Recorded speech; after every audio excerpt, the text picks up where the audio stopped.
జాతీయ గుర్తింపు భావన ఆంగ్లేయుల పాలనపై ప్రతిఘటన పెరుగుతున్న ఆ కాలంలో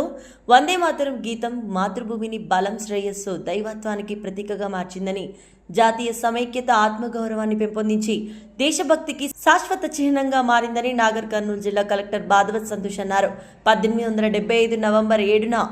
బంకించంద్ర చటర్జీ రచించిన వందే మాతరం గేయాన్ని 150 ఏండ్లు పూర్తి చేసుకున్న సందర్భంగా కేంద్ర రాష్ట్ర ప్రభుత్వాల ఆదేశాల మేరకు శుక్రవారం ఉదయం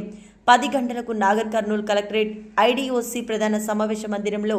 నాగర్ కర్నూలు జిల్లా కలెక్టర్ బాధవత్ సంతోష్ అధ్యక్షతన అదనపు కలెక్టర్లు అమరేందర్ దేవ సహాయం అన్ని శాఖల అధికారులు సిబ్బందితో కలిసి సామూహికంగా వందే మాతరం గీతాన్ని ఆలపించారు.